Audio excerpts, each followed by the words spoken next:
to the Nothing to Prove Only to Share podcast. Yeah. I got no stand. This week's guest is Maddi Waldo. Waldo. Waldo. Yeah. Yep. Okay, so I know you from like back home. Mm-hmm. And you are a photographer. This is the first time that we don't have a musician here. And I'm super stoked about that. And we're going to have a few more episodes this season with like just other creative people in the scene. But you are mostly doing like weddings and elopements. Is that true? Yes, that is the main gig. But you're also taking a lot of music pics? Yeah. Cool. I work with a couple bands, couple artists, couple venues, publications, the sorts. Do you want to? So I was like kind of going back and forth about like how I would run this, like compared to the other episodes, you know? But I think I'm going to do the same fucking thing and we're just going to talk about photography. Yeah. Do you like that idea? That's okay, fine. Cool. Oh, whatever. Yeah. Do you want to talk about, because we're going to get into music stuff and like other stuff later anyways. Cool. Okay. So do you want to tell us like how you got started in photography? Yeah, so it kind of started when I was a kid with the disposable cameras, all of that. I always had a disposable camera in my hand, and then I think I was like 10 when my mom had a digital camera. I had then acquired that digital camera. And so I brought that everywhere, and I remember I lost it on a trip to Lake Cabotogama, and it absolutely like shattered my heart. So then we had like a spare one from like my grandma or something that then I was using that, and I think I was 13 when my parents were like, okay, we're gonna give you like, here's like an actual Nikon DSLR for Christmas. So 13 years old, I had a Nikon D3300, if anyone is familiar with cameras. It might have been a 3100, I don't remember, but it was a long time ago. So after that, I kind of did some photos in high school, and then I was able to save up enough money to buy a D7200 when I was 16 or 17. And at this time, I was kind of doing a whole bunch of senior portraits for people, but also like nature pictures too, just kind of like all sorts of photography. I was learning from local photographers. I also took a college course, so I kind of have a little bit of like professional training. But after that, I went to college, put the camera down. I was like, I'm way too busy. Photography is just going to take a backseat for now. And then it was 2019. I did a little bit of stuff for the sorority that I was in like 2017, 2018. But then 2020, me and my roommates went out. We're like, hey, let's take some photos. And at this point, I was ending my undergrad and starting my graduate program at North Dakota. And I was kind of like, crazy, insane idea. Why don't I post some of these photos on Facebook Marketplace and have like cheap photography as it's worded in like the Facebook Marketplace ad and see if there were any hits or anything. And sure enough, people had started messaging me like, hey, like family photos, couples photos, like all the sorts. And after that, it literally kind of blew up beyond whatever I could have imagined it to be. I'm just celebrated 2 years full time. That's awesome. Which is insane. So. Oh yeah. Yeah. Oh yeah. So and then like, were you doing music photography before you moved to the Twin Cities? I was not. I'd always like taken photos at concerts. Like I can go back on my Instagram and look like I was rows back from Billie Eilish in 2018, I think, when the last time she was at the Armory. And I look at those photos, I'm like, these are insane photos that I just like took with my phone. I've always posted my concert photos, but it wasn't until I moved down here. Actually, I did live in North Dakota still, but I was friends with Silver Warehouse, and Cal, one of the lead vocalists and guitarists, we saw each other at a Greta Van Fleet concert in North Dakota. And he was like, hey, we live in the cities now, we need photo. Are you available to come and do one of our gigs coming up? And I actually had a wedding the day after this gig, so I was like, sure, like I can come down there, do some photos for you guys and stuff. And after that, we decided we would move down here, me and my fiance. And we were like, hey, let's just kind of like create this as like a little relationship now. Like I do photos for you guys, whatever, and I'm kind of their main go-to now. And it's honestly, we're just such good friends at this point. So it's not even like working for them anymore, That's awesome. but yeah. Are you working for First Ave too? Yeah. So a little story about how I became a photographer for First Avenue. They have like quite a few photographers. I would say there's probably like 15 of us, if I had to guess. I don't know like an actual number. I'm just thinking of like the ones I've seen and met. But I had sent them some of my first shows that I did for Silver Warehouse and was like, hey, I'm just wondering if you guys are taking on any photographers right now. Like, this would be something that would be really cool, you know, whatever. I can't remember exactly what I said. And they had gotten back to me. So this was 2023 spring. I had emailed them.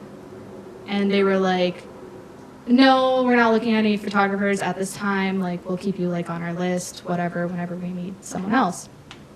And come October, so this is months after, I get an email in my inbox saying, hey, would you like to, like, be one of our photographers? Like, we just ask you to shoot 2 shows for us. We just want to see the portfolio and then the photos you take from that show. And after that, like, we'll decide if, like, you will fit, like, our team. Cool. And, yeah, so just kind of crazy. It was October, and I'm like, wow, like, these guys are actually, like, getting back to me. This is First Avenue. Like, I didn't have much work other than Silver Warehouse. So the first 2 shows that I ended up shooting for First Avenue, which I'm still, like, I can't believe these were my first 2 shows, was the Generationals and Crooked Kings. And Crooked Kings are doing phenomenal stuff now. Like, they're touring worldwide, and I got to take photos of them in 7th Street Entry, which I'm like, that's just so cool. I'm such a big fan of them now, but yeah, I did those 2 shows and sent them the work, and they're like, hey, yeah, cool. So started out doing small shows for them, and then now I've been doing a little bit more main room work for them. Cool. So yeah, kind of cool. That's dope. Hell yeah. How long have you been living down here? Because you moved recently, yeah? Or has it been a while now? Yeah, it was December 2022, Oh, okay. so just a little over a year and a Cool. half. Awesome. Ish. When you were walking in, you were like talking about all the things you have going on right now. Do you wanna talk about that? Like how busy you are and how you're balancing all of that? Yeah. So, as you know, I am weddings, and wedding season kind of picks up in Minnesota starting in like June, May, June, and then goes until October. And I was just like talking about all the editing. Like, as of right now, I am editing pretty much all day, every day, and that's also including taking photos in the evening. So balancing that also with concerts. So with concerts, the publication I work for and First Avenue, they have an expectation that I get the photos to them within like 24 to 72 hours. It kind of depends if it's a weekend or not. So kind of trying to balance all of this has been a lot, and it's a little bit more of a learning curve, especially with the concerts this year. But it's a lot of fun. I mean, it's busy. You know, I got my time off in December and January and February. I traveled a little bit, so now it's kind of go, go, go, go. Yeah, word. So obviously I also used to do wedding photography, and I think part of the thing that like pushed me out was the like hustle like that it's just like so like all consuming, especially in the summer months.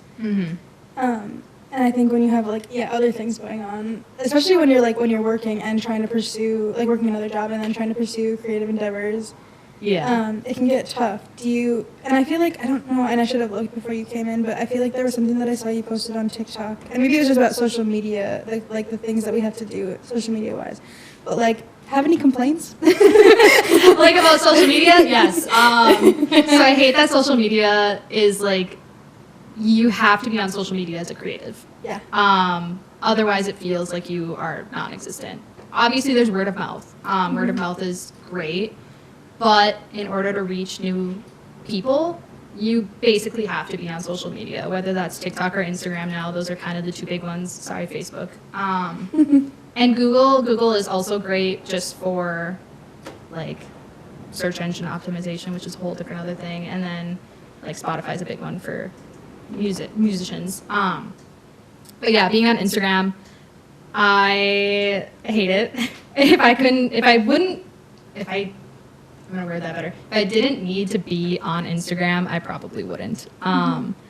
I like to post on my personal page, and it's basically just like shit posting, where it's like I'm posting like funny memes to my story, or I'm posting like my travels, like just like a whole dump of like, here's all the photos I took, because I'm still taking photos. But it's not like I really care about my personal page, but like for my concert page and for my wedding page, it's like I have to keep up the posting, otherwise I'm not reaching people. Yeah.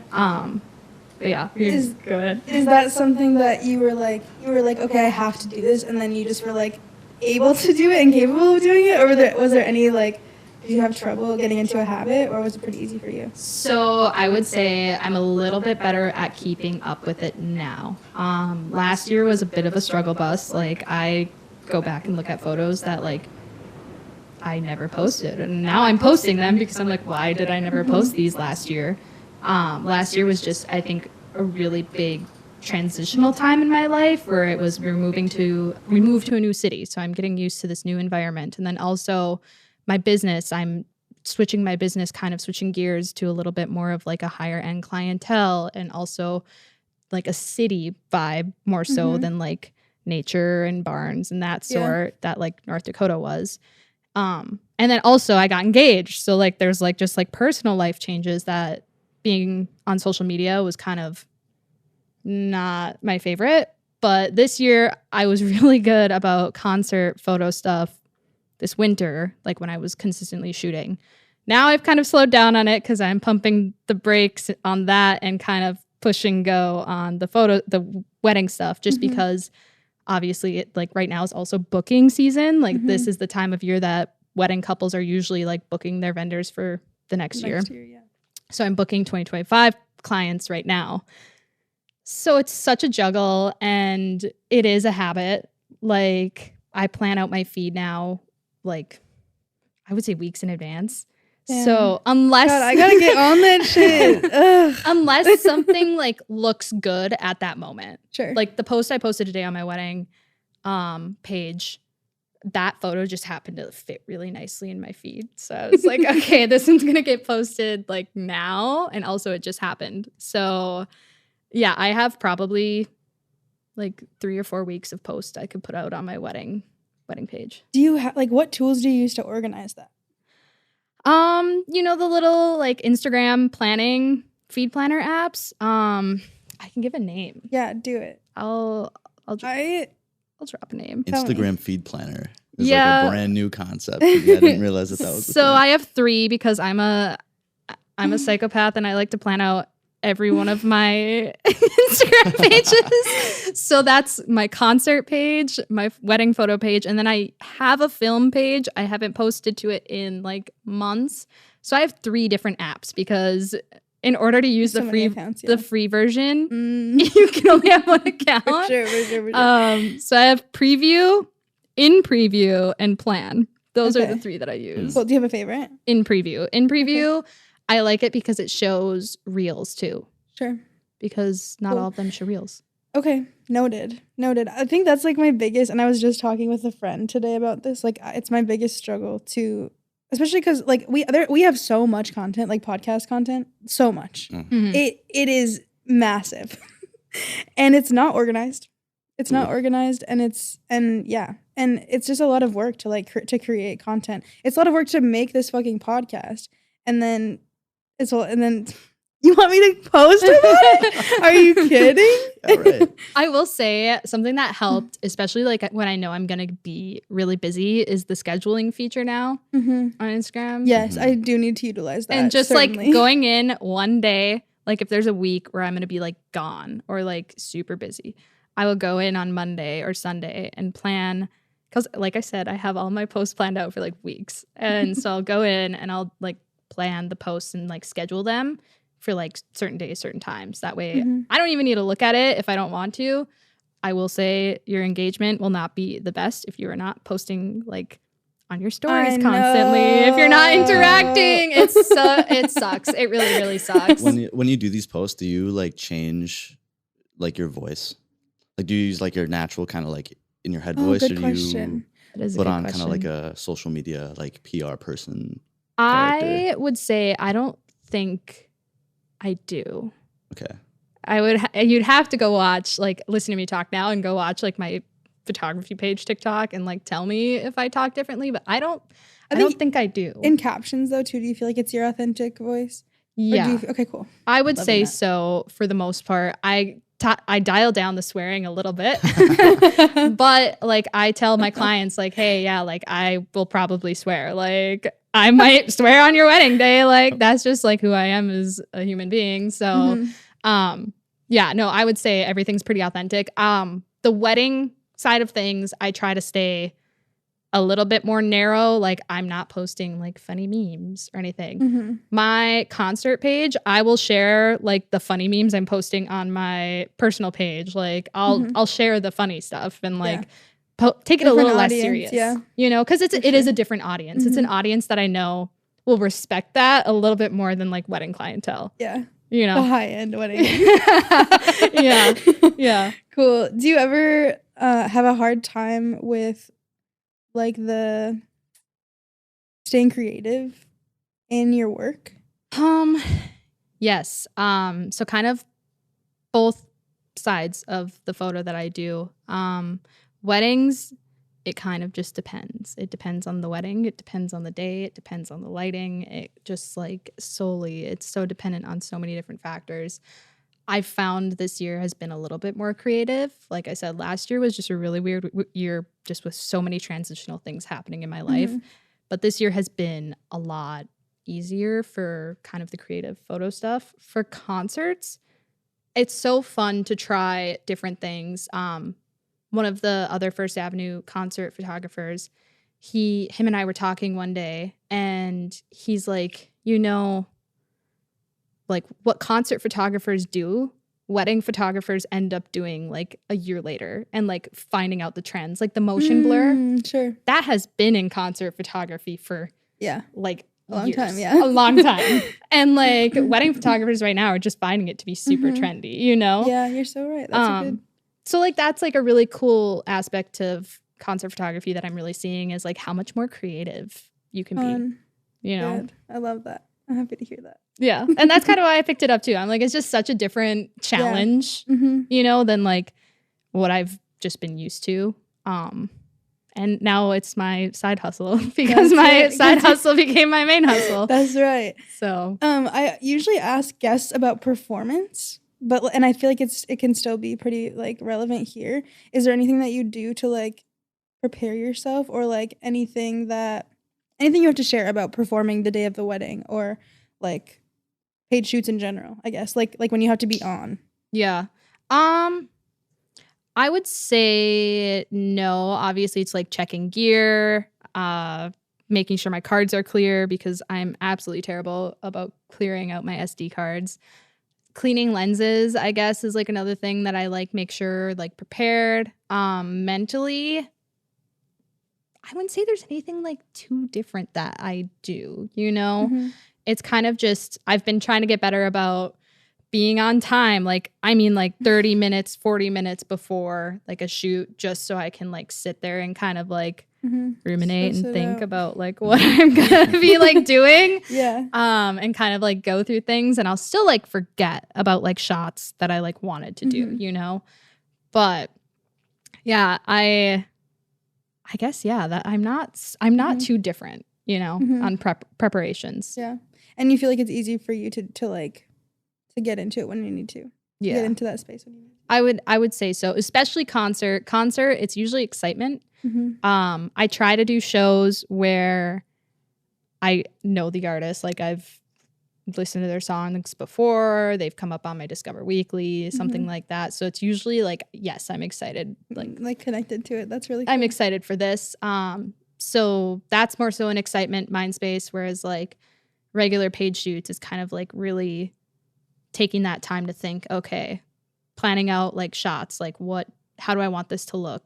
You know, kind of where do I want to place people? That sort of thing is like just taking that extra time, I guess. Love it. Time? 22. Okay. Do you want to tell us how you define success? Yeah. So I was kind of thinking about this. 2 different kinds of success. So the first success, I would say in like just like a business aspect, you know? And that kind of success is like, am I living the life that I want to? Like, do I have freedom? I guess freedom is my biggest definition of success. Like being able to work when I want to work. You know, it's not being tied down to a 9 to 5 under a fluorescent light. Like that was never for me. It never has been. I've worked such a smattering of different jobs that like have never been a regular schedule like that. That when I started doing weddings and like all this, people are like, well, your weekends. I'm like, my weekends, like, doesn't matter.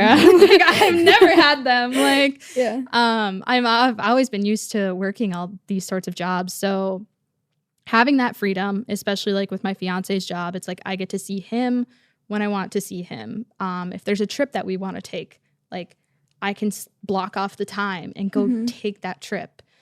And I'm still putting in the work, still putting in the hours. It just looks a little different than regular 9 to 5. Sometimes I'm working in the morning from like 7 till like 1, and then I have a shoot later in the evening. Sometimes I'm working like just in the evening. Sometimes I'm working all day on a Sunday. You know, it's just so dependent on what I have going on. But I love that freedom that I can close the laptop when I want to. That is a big definition of success for me, and like having financial freedom as well. Where am I living a comfortable life? Do I necessarily want a super bougie life?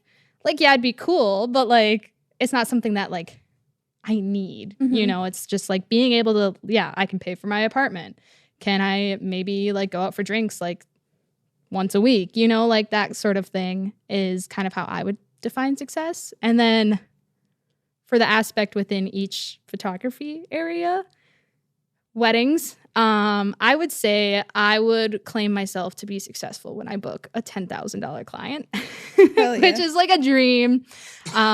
Working like 10 weddings a year, making over 6 figures, that would be amazing, incredible. That would be phenomenal.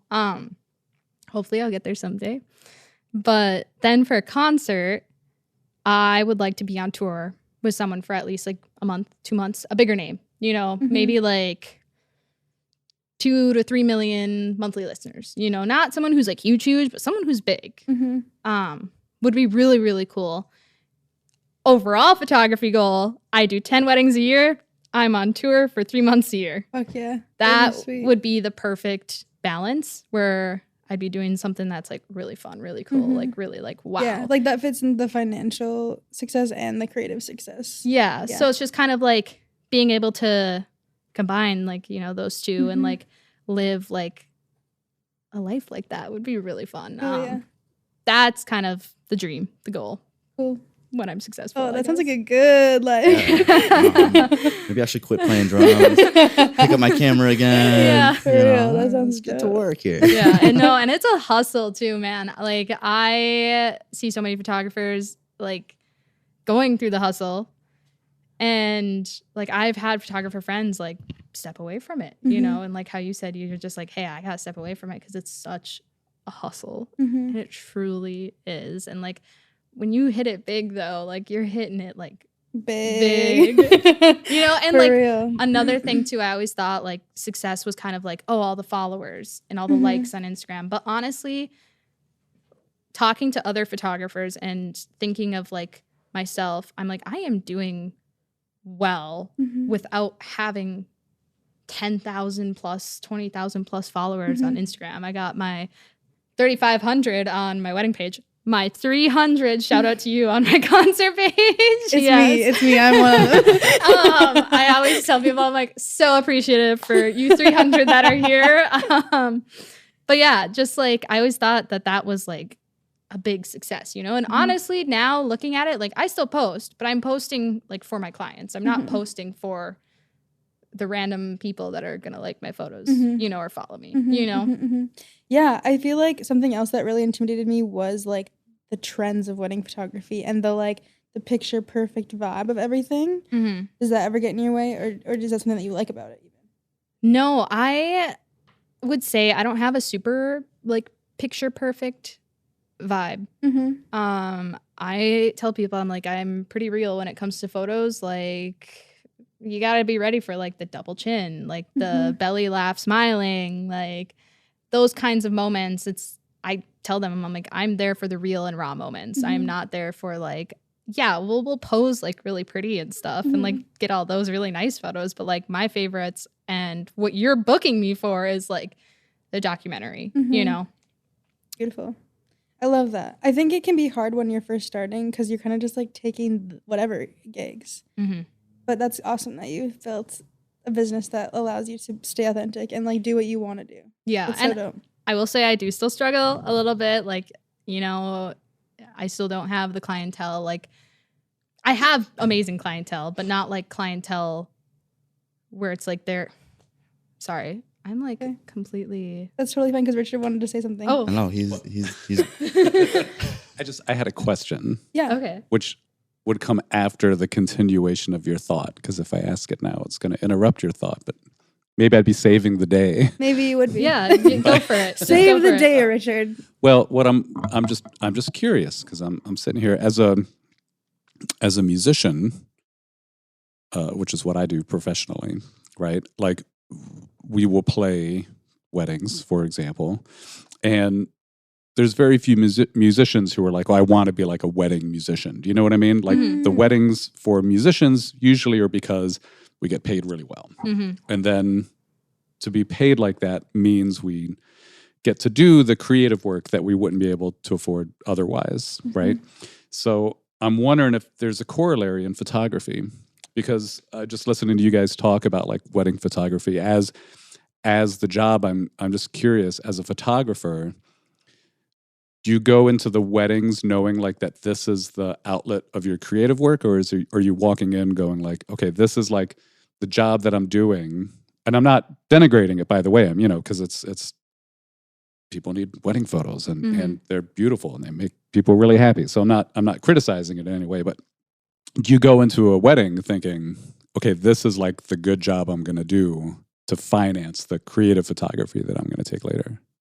I would say part of it is kind of like a job. Obviously, yes, there is like wedding photos that need to be done and need to be like had, but I'm still getting creative in that sort of like weddings, like especially like towards the end of the day. It's kind of like at that point the couple's like, oh, I don't really care about what goes on for the rest of the photos, let's just have fun. So they're a lot more open to kind of getting those more creative shots at that time of the day. So I'm still getting that creative, but I do not get paid for concert photos. So the wedding photography, it does help with the concert photography. I bought a brand new lens. I use it for weddings too, but basically for concerts. Just because that is like my new creative endeavor. Just because it's so fun. And I mean, it's so fun to see artists that you've been like literally like listening to for years. Briston Maroney was a huge one for me this last year. I'm trying to think of like Group who Love. else. Did you listen to Group Love? I did Group Love. Group Love was I highly recommend seeing Group Love. Group Love was absolutely amazing. But seeing all these artists, it's just been a lot more of like a creative kind of like, oh, like look at that lighting, look at that like angle. Like it does help. The weddings help finance going to the concerts. And like I have another lens that I want to get later on this year too. That will be only for concerts because I want to get a 14 millimeter like wide, super wide angle, because every photographer I talk to, they're like, oh my God, that in the entry is amazing. Okay. And I'm like, gotta do it. Also, these guys are both like into photography too. Okay. So cute and I think fun. we're all yeah. camera But dorks yeah, here. I should say too, it's like, it's not the expectation for me isn't that like concert photography is your creative outlet either. Do you know what I mean? Yeah. I mean, I'm a musician, so I'm like, well, of course concert photography is like the most creative there is. But as a photographer, you could be at a concert going like, stupid guys again. You know what I mean? You could be in the same, for all I know, like your creative outlet is like abandoned train tracks or, right. Or like the photos you take on when you're traveling. Travel photos. Or whatever, whatever that I was is, also thinking, like you were mentioning, just the freedom that it gives you. Like it's different that in that way that it's not like another project, but like there is a thing that you're getting. Yeah. from that hustle, and it's freedom. There's an expectation too that comes with the wedding photography. Like you said, you're getting paid to do a job, so you got to like live up to certain standards, certain photos, certain expectations. With like when a band hires me for concert photography or for like promo stuff, they're like, okay, what do we do? What do you want to do? Like, here's our idea. Like, how do we go about this? It's kind of like okay, well, this is what we could do. I also do video on the side, on the DL. Do you? Yeah. What kind of projects? So I have 2 entire music videos shot for Silver Warehouse. One we did last year. I don't know if it's ever going to be released, but one that we just did this spring for one of their new singles that they're planning on releasing hopefully soon. And then Austin Davis, who's another vocalist and guitarist for Silver Warehouse, he is doing solo stuff now. And so I've been working with him just like filming Spotify canvases, and we have a full music video for him as well. Cool. That's dope. That's so exciting. Yeah, it's definitely a way different ballgame. And I love, like, video is so fun to play with as well because it's like, I've never really done it. Like, anything that I can do with a camera, I'm going to try it. So video is kind of the new thing where literally the reason why they asked me too is because they're like, hey, like, you're our friend. Do you have a camera? Do you want to do a video? Yeah. And I was like, okay, cool. Like, I guess we can try this. I'm like, no guarantees it's going to be anything like spectacular, phenomenal, like high grade production. It's literally me and my Sony. Like, that is it. Some of the stuff we've had to get super creative with, especially like filming, because, you don't have that whole production team. So, yeah, for sure. Yeah. Do you want to plug all of your things, like Instagrams and whatever else? I'll plug the bands that you work for if you want. Yeah. So my Instagram for concerts and promos and all the music sorts is Maddi Waldo. It's Maddi, Maddi Waldo _media, because Maddi Waldo photo is my normal page. Those are my 2 main photo pages. I mean, if you want to see travel photos, you could just check out Maddi Waldo. But all of it has my name in it. It's just photo and then _media. And then, yeah, I think those are the main places you can find me. Sometimes I post TikToks under Maddi Waldo photo, and that kind of varies. It could be film, it could be travel, it could be concert photos. It's kind of everything photography related. I don't like to make that one just like one thing or the other. But yeah, and then you could probably find me at a Silver Warehouse show. Sometimes they shout me out. Sometimes they'll play one of my favorite songs. It kind of just depends on how they're feeling. But if you ever check out one of their shows, I'm more than likely there. Or come say hi to me whenever you see me at First Ave, a tiny little blonde girl in the pit. That's me. That's the episode title. Okay, cool. Well, thank you so much for being here. This was dope. This was fun. Yeah. We're clapping. We always clap.